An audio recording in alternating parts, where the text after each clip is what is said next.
Okay, thank you guys so much for coming to our workshop.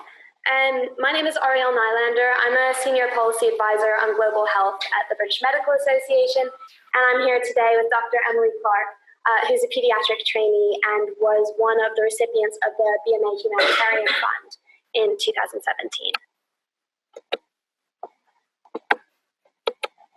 So the title of our session, what we're going to talk about today, is how to amplify your impact in international child health. And we're going to talk about some kind of general principles and points of good practice, and then we're going to really drill into the BMA Humanitarian Fund and how you can use that not only to support your work financially, but also as a tool for maybe thinking through some of these considerations about impact. So first of all, what does impact look like out there in the world? And the first thing I want to say is that we're not really talking about direct care, which is not to say that providing direct care overseas is not an important contribution. It's an excellent starting place for getting your feet on the ground, getting embedded, understanding the situation. But for the most part, the impact ends when you leave, and so we don't therefore consider it to be a very sustainable form of contribution.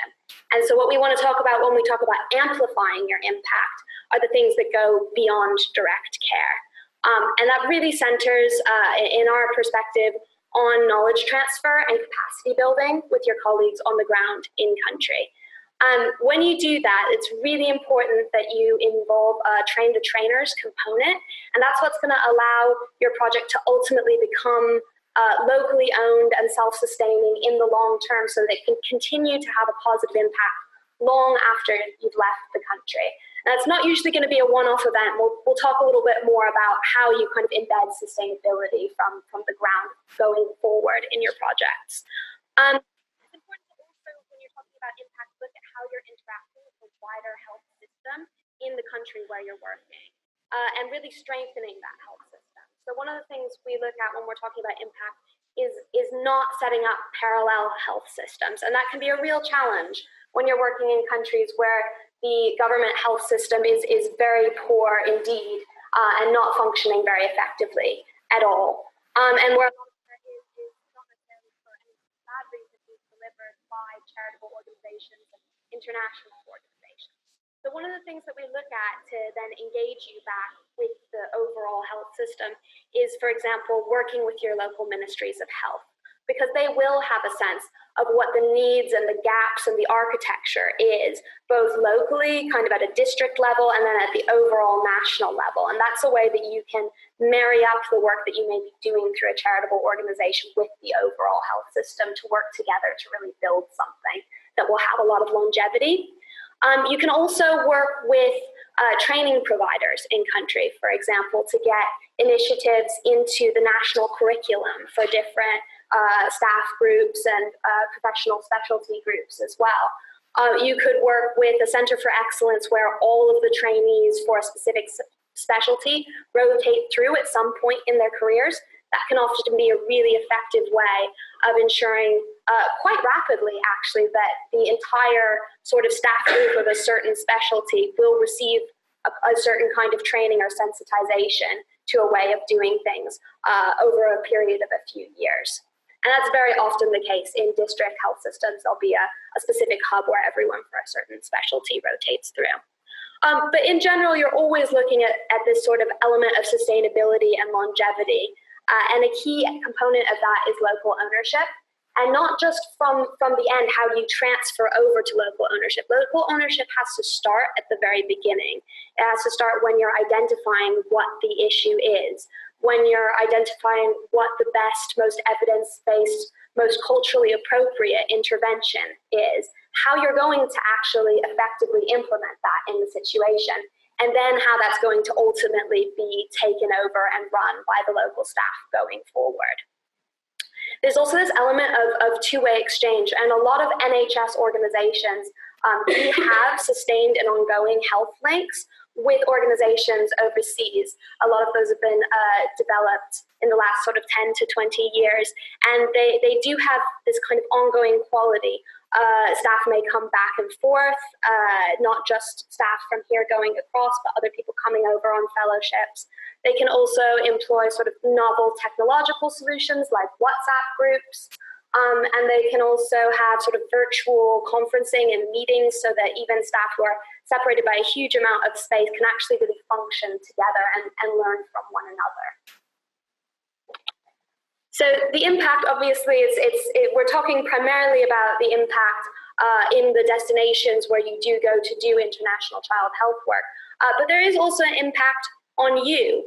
So it's going to massively have an impact on your non-clinical skills, communication, teamwork, leadership, teaching. All of these are things that you may have the opportunity to work on in a way you've not necessarily done them in the UK by working, for example, with multidisciplinary teams that you wouldn't have had access to. You're working in very challenging situations, and that will increase your resilience as a professional and as an individual. There's a lot of evidence now to suggest that your work satisfaction upon return to your post in the UK is actually increased, and you come back really revitalized and with a lot of new ideas after a period of time working in an international setting. And then there's, of course, the career development aspect of it. Whether you just go abroad for a brief period of time and then you don't kind of do it again, your career takes you off in a different direction, you will carry that experience with you. It will sensitize you to issues, particularly cross-cultural issues, but also resource prioritization issues that you might not have been familiar with. And then, of course, there's the possibility that it takes your career off in a whole other direction and you really pursue a career in medicine and healthcare that has to do with global health in the long run. And of course, huge element here are the benefits to the NHS, which it can be very difficult in the short term to see the benefits because obviously it's difficult to release staff from a very pressurized health system that we have at the moment. But you bring back enormous benefits after a period of time in an international setting, not least of which is cross-cultural awareness, which is hugely important in an NHS that is not only staffed by a very international workforce, but in which we treat an ever-increasing international population. And you may need to work with people who have English as a second, third, or even fourth language and explore a lot of different complex cultural concepts.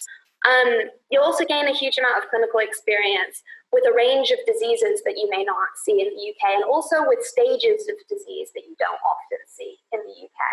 That can be very beneficial, again, when treating patients who are from other countries, but also as patterns of disease may shift in the UK in relation to climate change, in relation to new infectious diseases, and all manner of things we can't yet predict. You'll gain experience with resource allocation and prioritization to a degree that you almost certainly, unless you're in very specific job roles in the UK, you won't have had the chance to work in that way. And it is very valuable in the very stretched NHS we're working in and may continue to work in the future. And then my final point on that is about going back to two-way exchange. When you go overseas, you may be working in a very resource-limited climate, and you'll come up with innovations because you have to. And then you can bring those ideas back to a setting where you might not have felt under the same kind of pressures to come up with new ways of doing things. I've got a picture here of another 2017 BMA Humanitarian Fund recipient, Dr. Daniels. And he had a really fantastic project that was doing telemedicine ENT work in a remote area of Rwanda. He's since come back to the UK and is working to put a similar program in place for rural areas, particularly where there are a lot of elderly people, such as the Highlands and the Scilly Isles. This is really going to improve access to care and reduce waiting times for people in those areas. So definitely some of the pressures that you experience there can be incredibly fertile for coming up with new ideas. So the BMA guidance and support that we can offer. You've all got cards like this in front of you. This one is one of Emily's amazing photos from her work. On the back has some more information about what I'm just going to talk through here. So the first is that we do have volunteering abroad guidance. This is aimed at doctors, but I think there's some value for all NHS staff groups or all healthcare professional staff groups because there's a lot of information about what to consider in terms of your motivations, in terms of impact and sustainability like we've talked about, in terms of the research that you need to do to minimize the unintended consequences of your presence in a foreign healthcare system, which can have distortive effects. We're actually in the process of revising that, and we're going to publish our updated version on the 5th of December, which is United Nations International Volunteering Day. So the web link that is on this form is correct. We're just going to be updating the content on the existing link. And then we have two charitable international development funds, which are administered by the BMA International Department. The first is the Information Fund, which launches sort of August, September, but just check the web link for the most up-to-date details on that year. We don't have a fixed date for that one. And rather than granting funds, it actually grants books and other educational materials to non-profit health organizations in low-income countries. So this isn't one you can apply for individually, but if you have links to organizations overseas that you know could really benefit from some of these materials, do please kind of spread the word to them. We work very closely with charity Health Books International to source materials that are specifically designed for low resource settings and are in accessible plain English so that they are fit for use by workers who do have English as a second or third language. They're not really online materials, but we particularly work in areas where online resources aren't so useful because internet connectivity or even power isn't very reliable. And then we have the Humanitarian Fund, which is what you're here to learn more about today. So the Humanitarian Fund does have an anchored date. It launches on April 7th, which is World Health Day. It's open to disciplinary teams where at least one team member is an NHS staff member. They do not have to be a doctor. It can be a health professional from any group. And the fund covers travel and accommodation up to £3,000. It unfortunately doesn't cover sort of visas, vaccinations, or equipment, drugs, things like that. So we are expecting you to have kind of main funding from another, usually partner organization, which I'll talk more about in the next slide. The aims of the fund are really about encouraging innovation and new initiatives, either something that is really kind of brand new but evidence-based, or perhaps scaling something that's worked well in another setting and you think could have a transferable applicability to another area that you're familiar with. Crucially, the projects have to benefit local populations. We can't accept applications from projects that are predominantly, say, focused on research. It does need to be about improving health in that particular area for local people, and they need to have a sustainable impact. I can't stress that enough. That's one of our key criteria. So in terms of those criteria, looking at what really makes a successful application is first and foremost alignment with the aims of the fund. So the project should be innovative, it should be catalyzing, taking advantage of a pilot that's been done somewhere else or a project that's been done somewhere else and transplanting some of those policy lessons across. It needs to be impactful and sustainable. And Emily's going to speak a lot more to how these different themes tie in with her own project. It's really important that you have a clear rationale, and that needs to be expressed in your application, both in terms of identifying a clear need, explaining why this is important in this setting, why this project, why this issue, and also why this intervention, why have you proposed this project, what's the evidence base, what's the buy-in from your local colleagues. In general, you're going to need previous experience or a scoping visit to have done this. Occasionally we do fund scoping visits, but they're often a new outgrowth of an existing link. The previous experience could, for example, come from that direct care that you've been doing on a previous visit, and that's really given you a chance to bed in and understand what the issues are locally, and you've now worked with the local project. I guess that goes right into the relationship with the local community and institutions. So we are expecting you to be working, generally speaking, with existing community or health infrastructures locally. And particularly, we would ideally like to see you have some sort of a link with the local ministries of health that shows how that's a really strong indication that you've thought about the wider health system, that the officials in place there approve of what it is you're trying to do, and that you will at least have the potential to be able to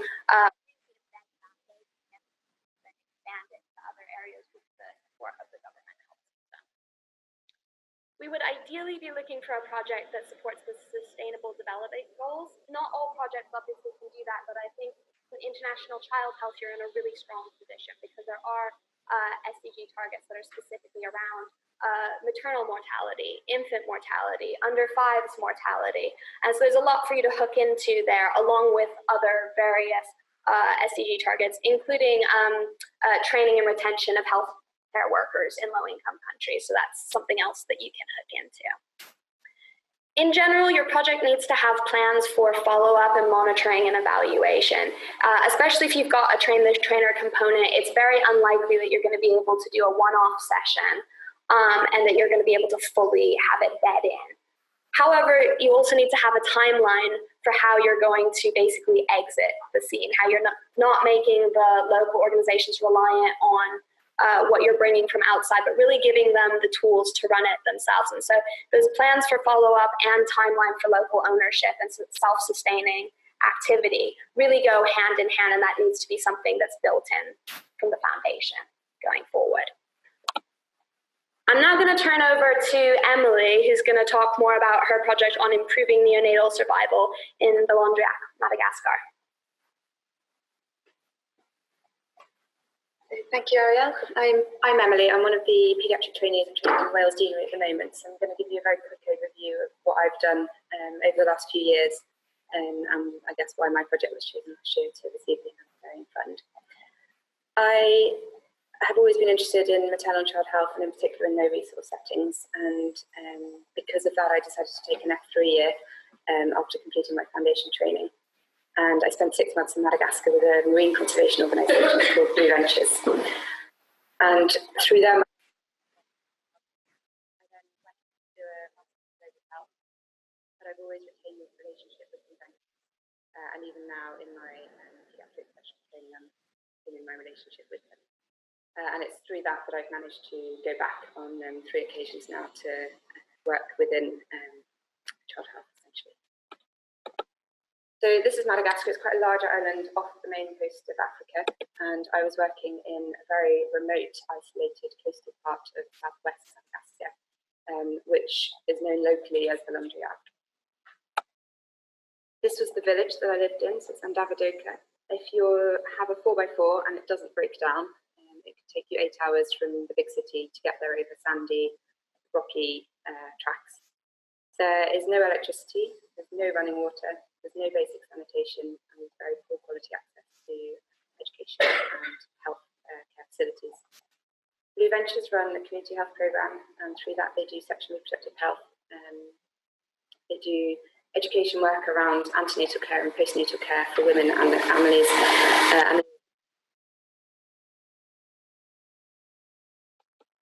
This is an example of one of the local health facilities.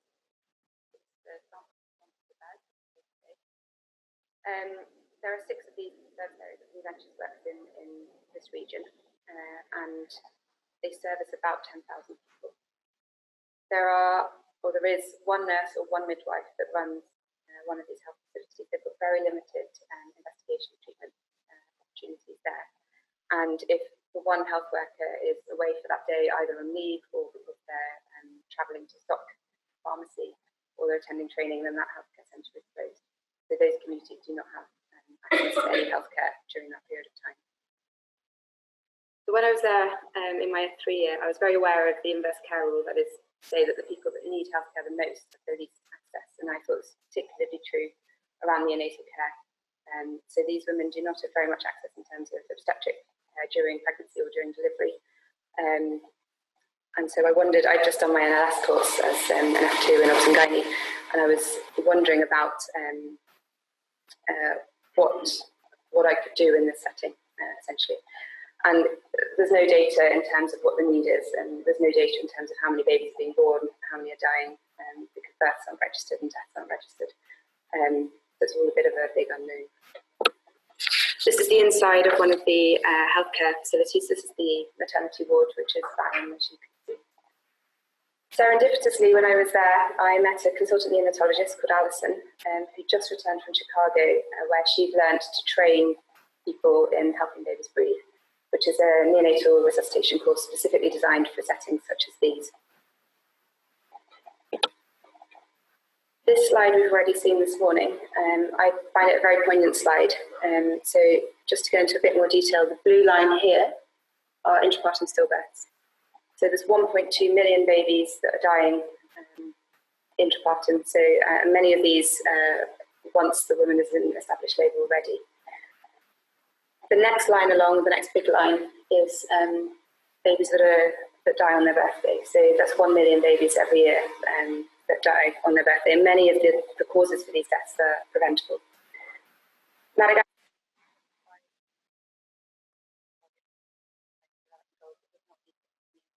Because we saw in some of the slides earlier this morning, the relative rates of decrease of the under 5 and the neonatal mortality.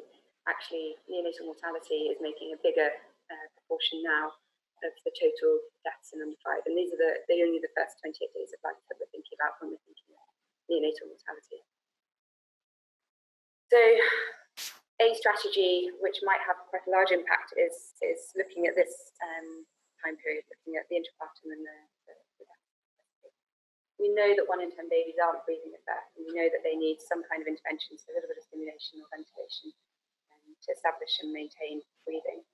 And we know from studies that full coverage of neonatal resuscitation can reduce neonatal mortality by up to a third. So with that in mind, a group of organisations, which includes the American Association of Paediatrics and Laird Global Health, put together Helping Babies Breathe. Currently, they have run over 1,000 courses in 130 countries, and it's this key point that failure to initiate or sustain a respiration at birth contributes to between a quarter and a third of neonatal deaths in low resource settings, and we have no. One of the seminal papers from HPB company said that 8,000 deliveries free of HPB after teaching. And these are their results. So the bottom line here is early neonatal mortality. So this is the baseline for HPV. After HPV training, there's a significant decrease in early neonatal mortality, and that is sustained in 2 years. But what's particularly interesting is this top line, which is fresh stillbirths. So initially, there wasn't really much of a change in the fresh stillbirth rate, but what you can see is that after 2 years, well, it's just cut off. But there is a 25% decrease in the fresh stillbirth rate 2 years after implementation of Helping Babies Breathe, which suggests that some of these stillbirths are incorrectly classified. So this is the main components really of the Helping Babies Breathe course. So we've got neonatally, so she's a plastic doll that you can fill with rice or air or water, depending on what you've got around you. She can breathe, she can gasp, she's got umbilical pulsations, you can cut the umbilical cord, so there it's cut. She's got a heart rate, she can cry. So she's an absolutely fantastic training tool. This is a penguin, which is manual suction, and then these are just background masks.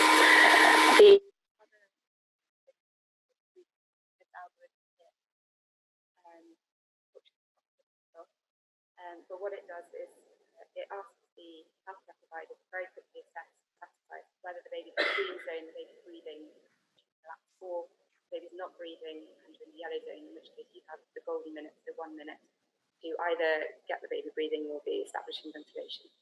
And it's a very, very simple algorithm, and the course is very heavily simulation based. The other teaching aids are a flip chart, which so these are 2 pages from the flip chart. So it means you're not reliant on PowerPoint presentations, you're not reliant on slides, and all you need is the flip chart and these basic tools.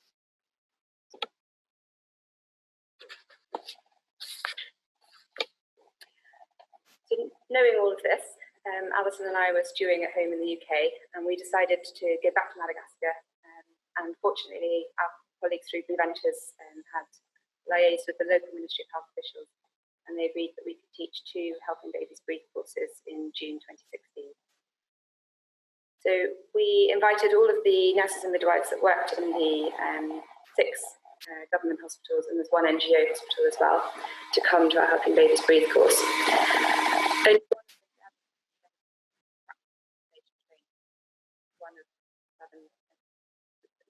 None have any equipment whatsoever to resuscitate a baby with, and yet these are the people tasked with the job of resuscitating a baby And I'm delighted to say that everybody passed.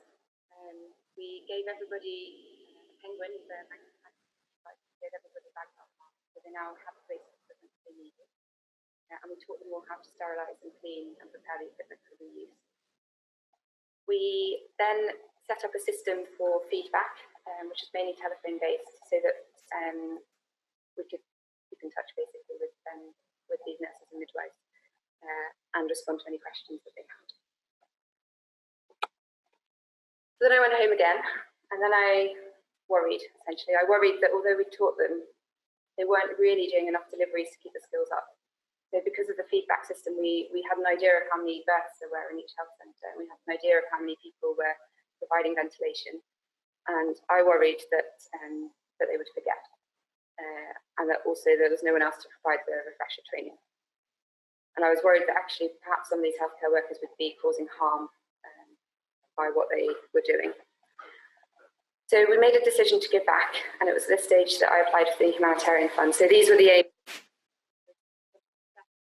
Knowledge, skills, trained to address the feedback that we collected over the year from them, to provide refresher training, and also there's learned with self-confidence. So I knew that there were at least one new person in the area, so I wanted to train them up as well. And I wanted to feed back into the dialogue with the local industry. So I went back in June of last year.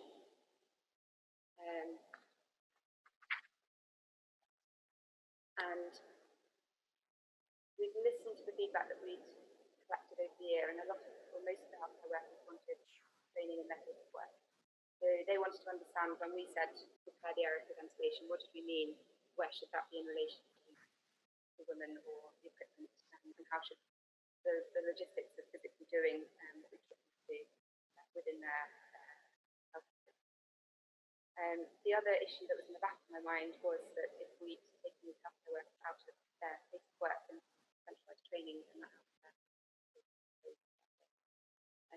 So what we did is we went to every single health centre in turn and provided one-to-one follow-up training.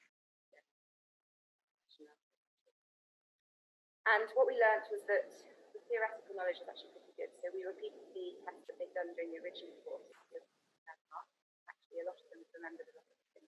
So that was really interesting. But we had some concerns when it came to the actual physical practical skills. And a lot of people had forgotten how to position the mask, or how to hold the mask, or how to position the baby. So this was a very important learning point for us. And it enabled us to feed this back to local Ministry of Health, which we did, and they listened. And actually, in October, just gone, the Ministry of Health have arranged and run their own health and baby degree course for these healthcare workers and others in the area. So it's amazing. And they've also included teaching on the Helping Mothers Survive, which is a very similar course, but looking at the big causes of maternal mortality. So this is absolutely incredible that they are. This is local ownership now, so we've passed this on, which is brilliant.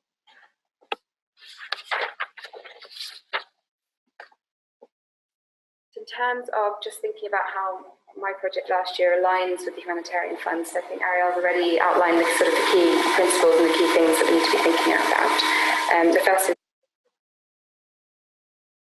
I was very keen not to introduce any kind of parallel system to work with the government. So by investing in people, by investing in nurses, by training them up, we are. We have worked very closely with the local Ministry of Health, and they provided us with a letter of recognition, which was very nice to receive, that they valued our support with this project. Local ownership was one of the other key things that Ariel had already mentioned. So initially we had identified a need, and we did have trouble with finding data on the need, but we found that the local health workers, they were motivated, and they had all seen babies die of things that they shouldn't have. They were motivated to learn and to use the skills that we taught them. We have had all our findings back to the Ministry of Health, and they have now taken over with ongoing health training. In terms of innovation, which was one of the other things that we talked about in one of the earlier slides, this is the first project of its kind in this area. And we know that Helping Babies Breathe worked in other settings, so there's good evidence for that. So the innovative part was taking this program, which works in other settings, and taking it to southwest Madagascar.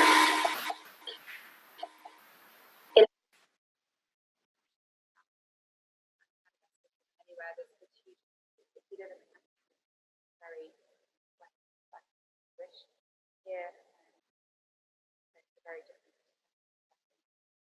And so anything we can do just to start about way of within. And then lastly, just think about how what I've done links with the development goals. So it's very clearly development goal 3, which looks at children healthy lives and well-being for all people ages. And it also has targets in education and training, retention, healthcare workers.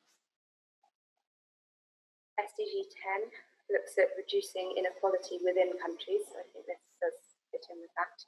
And then lastly, SDG 16, which is looking at building effective, accountable and inclusive institutions, which by helping strengthen health systems, we're doing.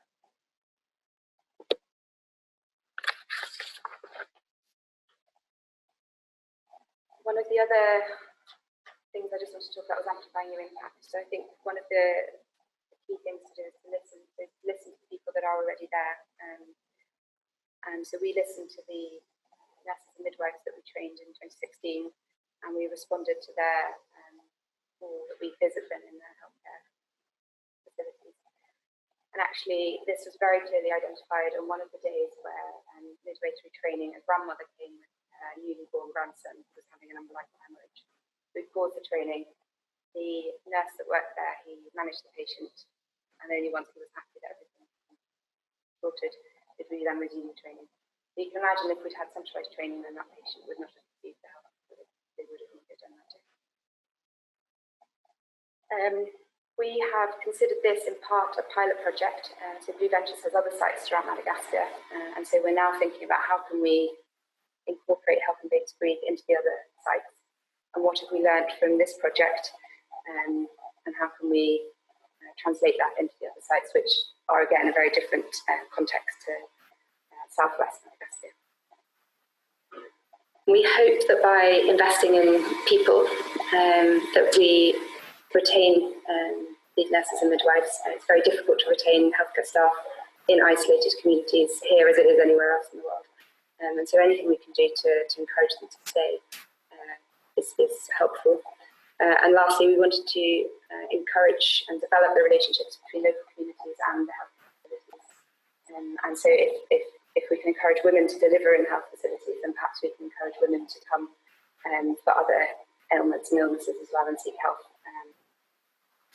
then too. I thought we should just think about finding the right project. A lot of the questions that you should ask yourself when you're considering about the right project, and a lot of the questions consider sustainability and the context is what you're trying to do is that culturally appropriate situation that you want to work in. Do you already have links there? How are you going to continue that relationship and that dialogue when you come home? And then the other thing, which is really important, is to have a realistic idea of what you can physically do within your time frame there. It all sounds very straightforward on paper here, but when you're there, there's transport, there's weather, and illness to think about as well, which certainly affected us and caused quite a bit of rejigging of our programme once we were there. And just lastly, thinking about personal benefits. So I had an amazing time. I worked with colleagues who are now friends. I keep in touch with colleagues back in Madagascar. And I'm very grateful that I've been able to do this and to incorporate it within my specialty training as well. It did require an awful lot of of organisations have had to be very organised and essentially plan my entire project months in advance from the UK, because once you're out there, there's no time to be thinking about these things. And it required a lot of goodwill from my rota coordinator and my colleagues to swap on full shifts and things to enable me to have a sufficient amount of time to go. I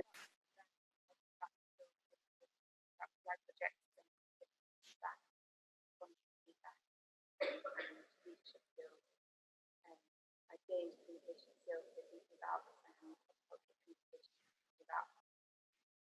health within the wider context of someone's life, so within the context of their family, finances, transport, work commitments, and you think about it in a way that's very different to how you think about health here in the UK. There are obviously some challenges, so we taught this in French, which I don't do on a daily basis normally, but there was a lot of fun doing that. And then lastly, helping babies breathe is slightly different to neonatal life support that we're taught here, and there are some very good reasons for that. And thinking about the reasons for the differences is actually very sobering, and I think that drives me to continue to work within global health to try and redress the balance and reduce the inequity between our countries.